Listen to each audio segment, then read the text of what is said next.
Baiklah, bismillahirrahmanirrahim. Assalamualaikum warahmatullahi wabarakatuh. Perkenalkan, nama saya Putri Mawar dari program studi pendidikan biologi. Baiklah, di sini saya akan menjelaskan tahapan mitosis dan meiosis. Mitosis adalah pembelahan sel yang menghasilkan dua sel anak dengan jumlah kromosom yang sama dengan sel induknya. Proses ini penting untuk pertumbuhan, perbaikan jaringan, dan reproduksi aseksual. Terus meiosis. Meiosis adalah pembelahan sel yang menghasilkan 4 sel anak dengan setengah jumlah kromosom sel induknya. Proses ini penting untuk reproduksi seksual, menghasilkan gamet atau sel telur dan sperma yang memiliki separuh jumlah kromosom. Selanjutnya, tahapan pembelahan mitosis. Pembelahan mitosis terbagi menjadi 5 tahap. Yang pertama, interfase. Tahap ini merupakan tahap persiapan sebelum pembelahan sel.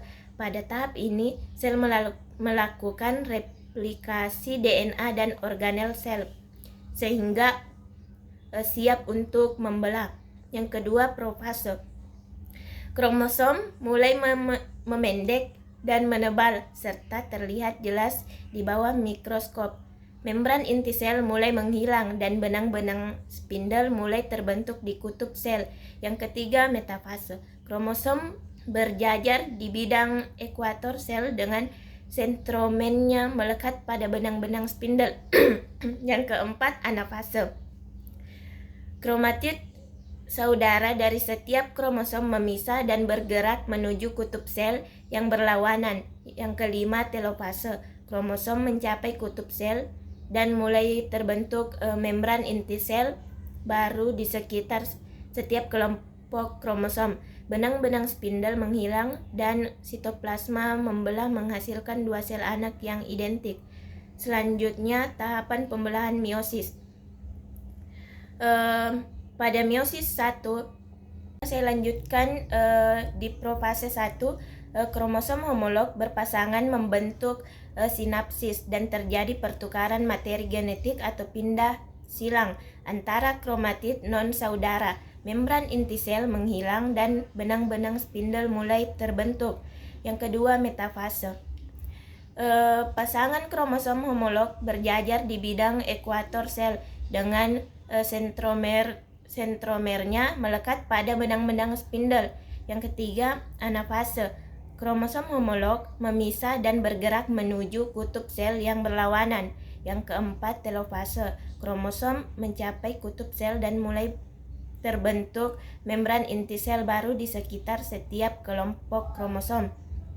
Benang-benang spindle menghasilkan dan sitoplasma membelah, menghasilkan dua sel anak dengan setengah jumlah kromosom sel induk.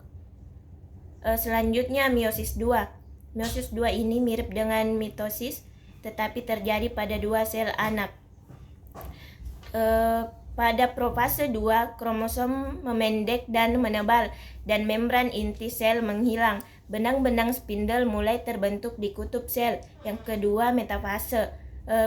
Kromosom berjajar di bidang ekuator sel dengan sentromernya melekat pada benang-benang spindle. Yang ketiga, anafase. Kromatid saudara dari setiap kromosom memisah dan bergerak menuju ke kutub sel yang berlawanan. Yang keempat, telofase. Kromosom mencapai kutub sel dan mulai terbentuk membran inti sel baru di sekitar setiap kelompok kromosom. Benang-benang spindle menghasilkan sitoplasma membelah menghasilkan 4 sel anak dengan setengah jumlah kromosom sel induk. Selanjutnya, perbedaan mitosis dan meiosis.